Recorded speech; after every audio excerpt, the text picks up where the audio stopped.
So welcome to the podcast. I have David Cole with me. We're going to talk about lighting up your home and landscape. I appreciate you taking the time to join us on the podcast. Yeah, no problem. Like I said, David Cole with Illuminite. We do lighting generally for exteriors. We're lighting up homes, businesses, the architecture and landscape. Getting popular now is permanent holiday lighting. People are trying to get away from putting up those lights every single year. So we're going with the permanent side. We also do some Starfield ceilings for theaters, which is pretty unique. A lot of people don't know about it. We're one of probably, I don't even know who else does it around, if anybody besides us. So we're in New Lenox, but we service the whole Chicagoland area. Now, I think this is quite kind of interesting, and yet we only talked about residential before we started recording, but on the business side, where does lighting come in on the landscape or even in the building that you guys work on related to business, office buildings or office complex or condos? Yeah, so the permanent holiday lighting is becoming a lot more popular with retail establishments that want to Mm. get noticed from a distance, want to celebrate and show their enthusiasm for different events, um, and even causes, right? That's Mhm. definitely people like to show their support for the community. Um, but also there's businesses that do a lot of entertaining outside. So it could be hotels that have areas where they allow people to gather, celebrate weddings and things like that.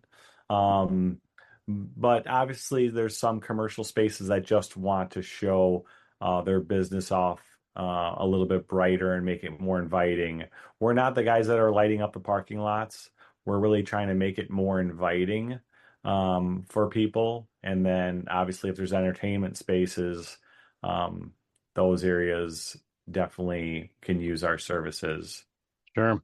So with the holiday lighting, so they're up year round now, but how do they change it for each holiday?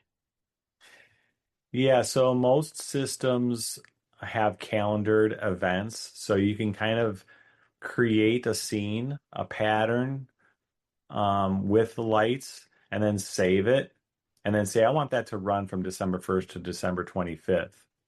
But the benefit with these lights are that you can really use them 365.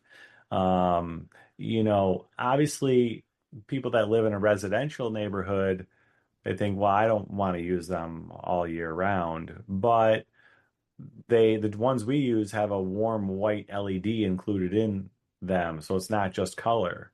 So, and you can control them each light individually. So you can say, I want this light on, that light on, pick which ones you want, save that pattern and say, I want that to run all the time when I'm not running, my special holidays. So you might be able to put some lights on the left side of the house, in front of the garage, areas of need, and it can look really nice. Um, would I say it's as good as landscape lighting? No, it's not. But it could be a two for one for some people that don't want to invest in both. Interesting. And so, with the landscape lighting that you had mentioned, my understanding is you as a company, you guys go in, you help design, put it and put it together, and then install it. And so, over the years that you've been working with these lights, have you seen like different trends or desires from people when they're purchasing these lights for their landscape? Yeah, there's definitely a trend in our area. I'm not crazy about it myself, to be honest with you. Um, but a lot of companies, one company started, I believe, a long time ago in our area doing peak lighting. So we all like peaks, Hmm. but company in particular will take lights and put them at the top of the peak and shine them down. And while I do agree that there's times when that makes a lot of sense, um, many are just doing it on every single house. And then other neighbors are like, oh, I want my house to be like that. I want to have these peak lights. And um, here's how I look at it. And I don't know if I could show examples because I'm not that quick with this stuff. So I definitely don't want to delay the Yeah, podcast. yeah. Just But talk us through it. Yeah, so when you drive past a house that has peak lights, what you end up getting is a hot spot. It's a bright spot. It's closest to the source of the light at that peak.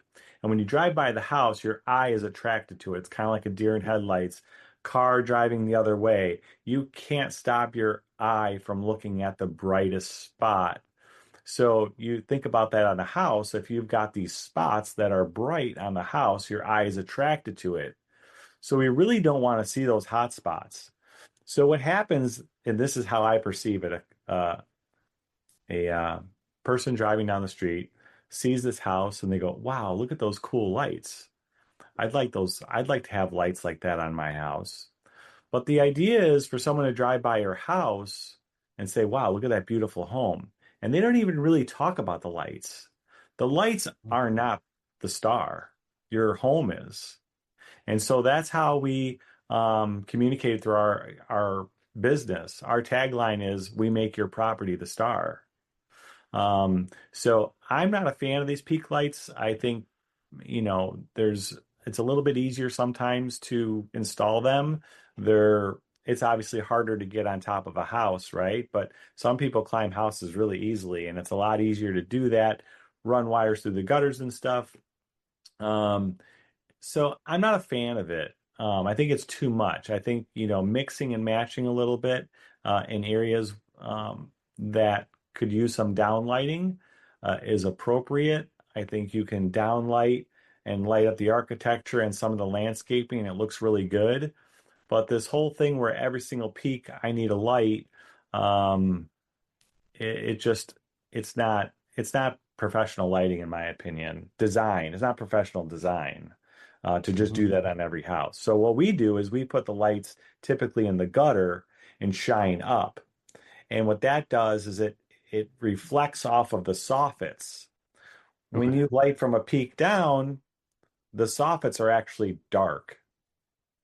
It's just Hmm. lighting the middle of the peak. It's not really lighting the whole peak. So you'll see that if you go to our website or Google page, you'll see our work, and 90+% of our work is uplighting when it comes to architectural lighting. So that's a trend that's out there. A lot of people are doing it because they see it around. But Hmm. by far, do I think that that's not the right way to Hmm. light a home?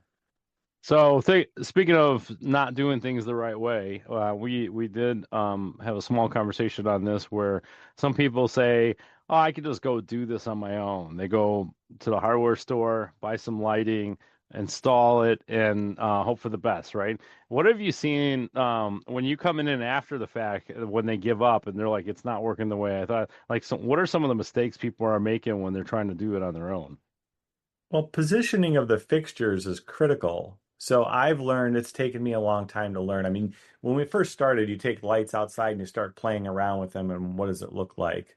And so, if you wanted to do a DIY, I would definitely recommend not just sticking them in the ground and being done, but play around with it. See what it is that you like. I mean, what I say doesn't have to go, right? I'll listen to customers and, their feedback of what they want and try to, help them out to achieve what it is they're looking for. But I'm definitely going to give my opinion. Um, but what happens is the positioning of the fixtures are critical. Now, if you have a house that's brick, flat brick, smooth brick versus siding versus brick that has a texture, those fixtures need to go in different distances away from the house.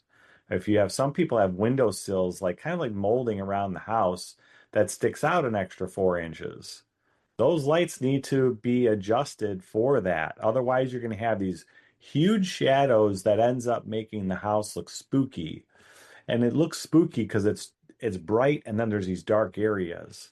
So it just does not look attractive. So it's really critical.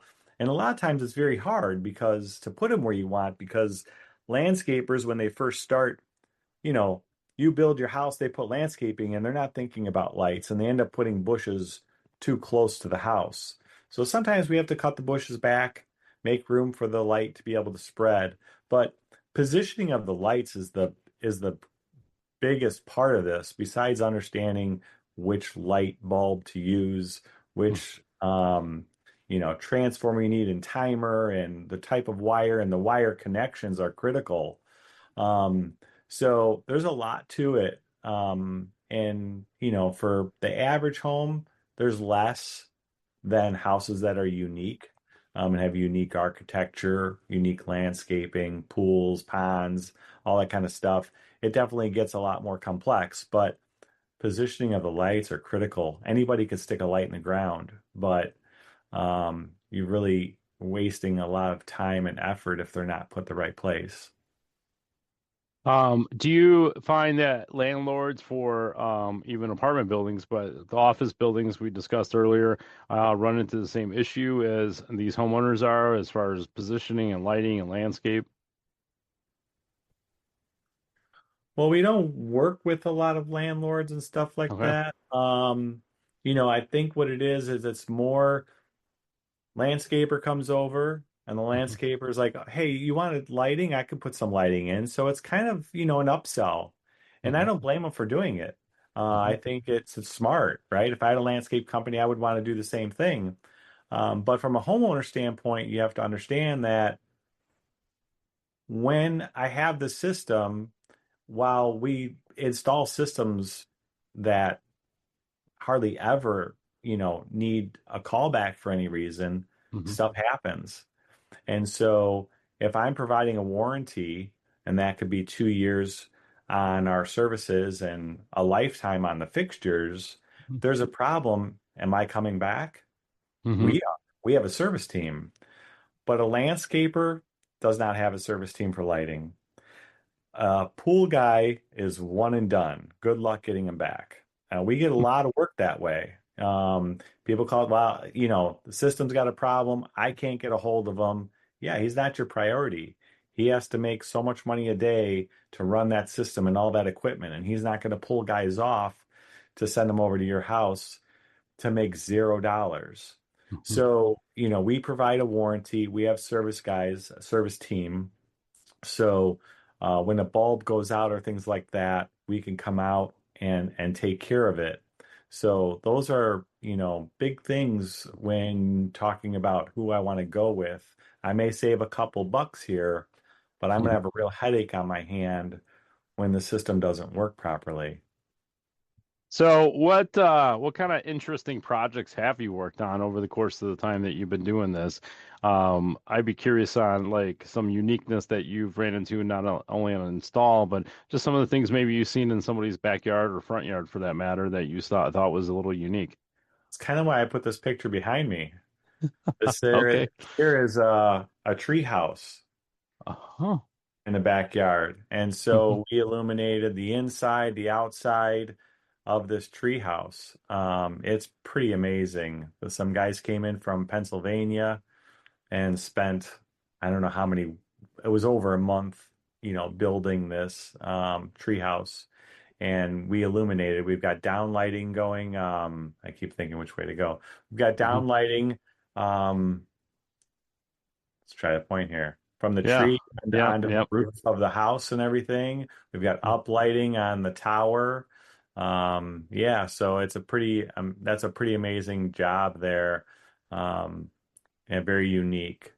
Mm. So, and we have a peak light there. We've got a peak light Yeah. coming from the peak shining down, but that, um, it's one light and then it's illuminating the walkway around it and everything. So it really does a good job in that case. But ponds are amazing to illuminate. That's a lot of fun. Seeing the fish at night and everything. That's pretty cool.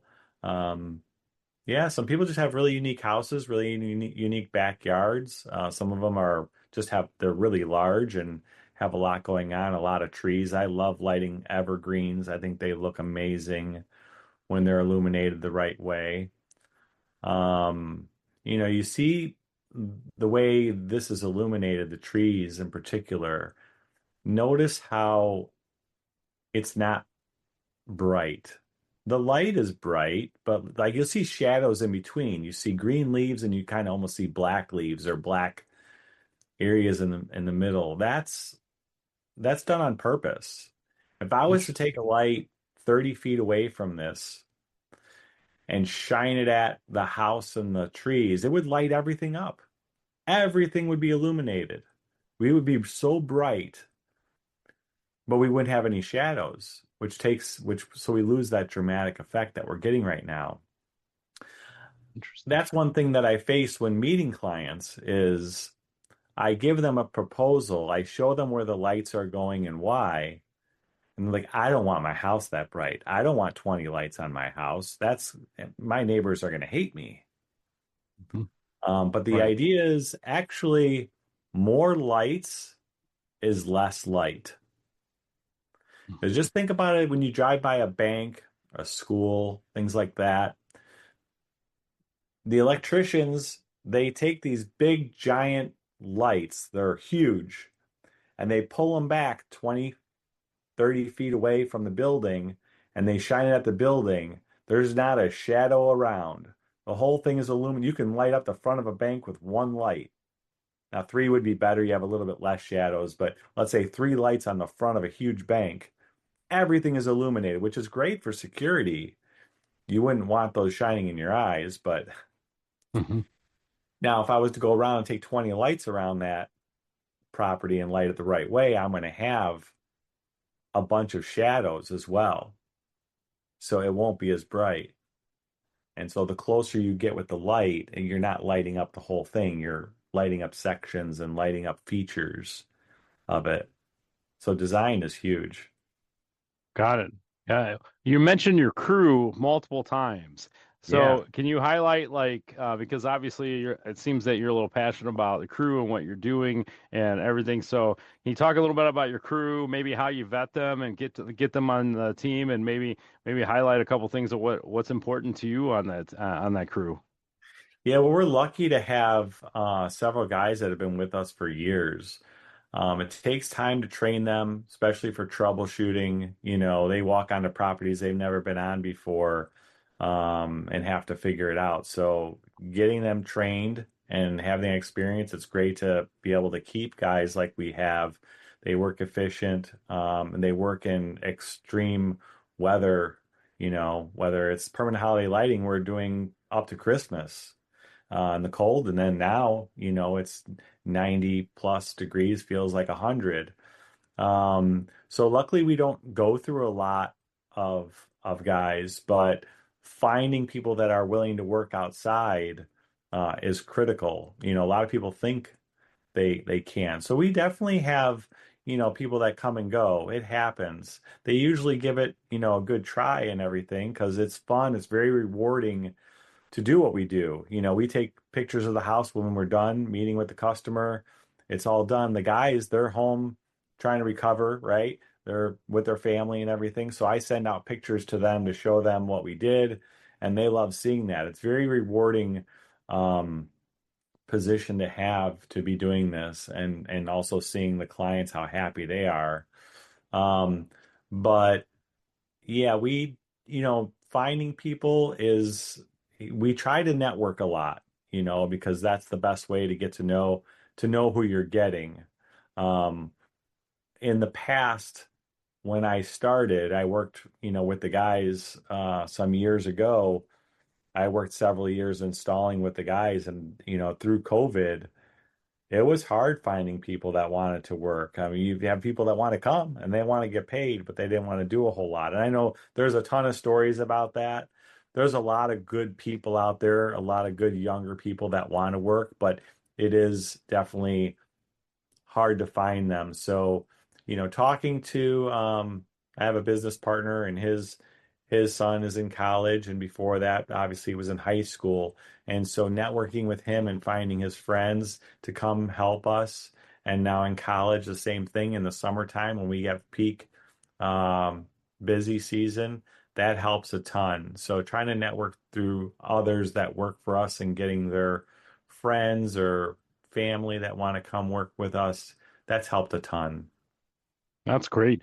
Now, you mentioned once about all your installs and design work or whatever, you have a warranty. And so, can you give a little description of what that warranty is and what it's covered and how is it benefiting the homeowner?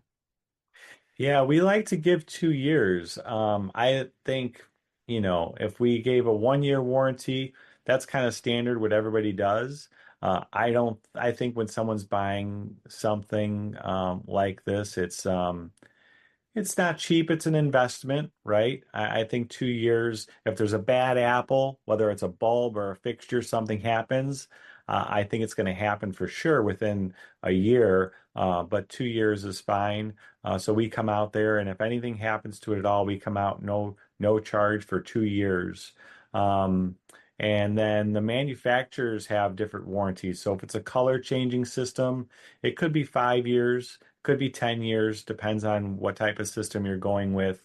But usually the fixture itself, the housing of it, is typically a lifetime warranty. There are some that are 10 years, and that doesn't mean it's not a good fixture. Um, it's just a lot of times it's because it's an aluminum fixture, um, and that's just the type of warranty it comes with. So we'll honor that. There will be a service call charge sometimes when those things happen. We definitely don't want to nickel and dime our customers for little things. So what we also provide are annual services. So we can come out once a year, clean the fixtures, straighten the fixtures, make sure everything looks good. We replace any bulbs that are bad. There's no charge for that. It's all part of the service. And that can cost as little as $250 and go up from there. And it depends on the size of the system. So Sure. staying on that annual plan, you know, um, is great because we're coming out and it's always going to look like new. But if something happens that is going to cost for a service call, we give Mhm. 50% off that service call when you stay on the annual service plan. Got it. So, it sounds very unique, and I don't know if there's too much other competition for you, but what are some things that you're doing as a company that kind of stand out? Like, not only, I mean, of course, we're all trying to win business, but like, what makes your company a little bit more unique, and what you're trying to provide to customers that make you stand out? Yeah, good question. We definitely have our competition. There's definitely a lot of people out there. I say a lot, but it's not like a plumber or HVAC, Mhm. definitely. But we definitely have our competition because there's not as many people looking for the product as well. Um, Again, I think that when someone goes to our website or our Google account and sees examples of our work, I think that is a big seller for us. Um, Obviously, reviews are huge, and some of the people that write these reviews for us really take time to write really nice messages, and I think that goes a long way as well. We Hmm. obviously use quality products. We use a very high quality waterproof connection on our systems so that we don't have failures and things like that. So um, I think that's the best way for me to communicate what we're doing. We have a presentation we go through to show people what it is we're providing them. So obviously that one-on-one um, communication with them of what we do. It's hard to communicate all this stuff through an advertisement. Um, Obviously, a picture tells 1,000 words. So I like to lean on that for sure. So I don't know that we have a ton besides showing our examples, our reviews, and just trying to communicate how I am as a person. So me as being an owner, I try to tell people when they're trying to make that decision, one thing about me that I can't show online is when you have a problem with your system and you call me and tell me, I have a hard time sleeping at night. Like literally, I want to jump out of my house, get in the truck, come and take care of it. I don't like when people are unsatisfied. And it's not that they're not satisfied, it's just my lights aren't working and I want them fixed. And you may have been a storm and it's just a little lightning. Let's get on the phone. Let's talk about it. So I have people messaging me at 11 o'clock at night. I have some people 5 o'clock in the morning. My lights are still on. And sometimes it's like, well, even though it's bright outside or brighter outside, it still isn't. Well, let's see. Yeah, it could be the morning or night. Like sunset and sunrise doesn't mean it's dark, right? So at sunset, it could still be light outside. My lights are on. Well, it's sunset, even though there's light outside. So sometimes people just call for that. Why are my lights on? So I'm willing to take that call just about any time. Obviously, there's times I can't, and we have other people that can help when needed. But the biggest thing is my customer service. I try Awesome. to communicate that as much as possible. And definitely awesome. Now I noticed that you have a little bit of a graphic designer background. Is that right? Yeah, yeah. I've Yeah. always been, since I was a young kid, I loved to draw and play around with things. I was like that. And the art side, I remember when I was probably 18 years old, I was making holiday decorations for outside and selling them. So I had a little entrepreneurial spirit when I was younger, but I also loved to draw ever since I was a kid. So when computers started coming out and I was working as a purchasing agent and I was purchasing labels for coffee bags. And Hmm. I went to where they printed them and they had the graphic designers and they had these computers and they were editing the copy and the colors and everything for these labels. I was like, I want to do that. So I went to school, Columbia College in Chicago, and I worked in the point of purchase display business and the printing business for quite a while. Cool. Do you think some of that graphic designing experience has come to light with providing lights for homes and other businesses? 100%.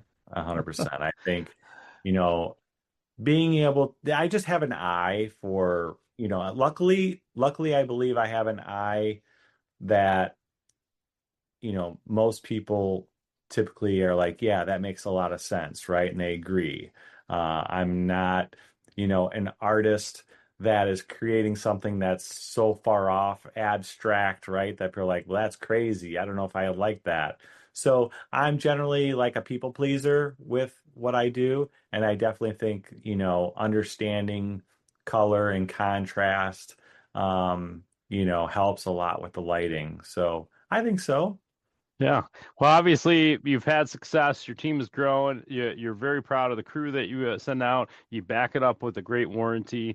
I think anybody listening to this, if they're looking at any lights for their house, definitely reach out to Dave. If somebody wanted to get in touch with you or have a conversation about lighting, how do they get in touch with you and your team? Yeah, so Aluminight.com is the website, and our contact information is on there. There's also forms to fill out on there if you wanted to get in touch with us and get a free lighting consultation. I think, it'd probably be good to note, obviously, you could see the logo, Aluminight. That I created that name. Basically, it's a Lumi night, Lumi coming from luminescence. Um, so, that's how you spell it, A and then Lumi and then night. So you can get me there. You can obviously email me, David at illuminite.com. Our phone number is 847-260-7222. Hmm. So those are probably the best ways to get a hold of me. I'd love to talk to anybody that's interested in lighting or just wants to know more about what we do or any questions. Yeah, so we'll put all that in the show notes so that way people can click on the link, go to your website, pick up the phone and call you. And then this has been great. We'll let everybody know about, lighting up your house and using some of your experiences and graphic designing experience so that you can really like bring out the best in someone's house. Beautiful. Yeah, I Thank you. appreciate your time. Yeah, I appreciate your time, and maybe we'll have you back on, and we'll talk about more lights and trends that are happening in the future. Perfect. Thanks so much. Take care. Thank you. You too.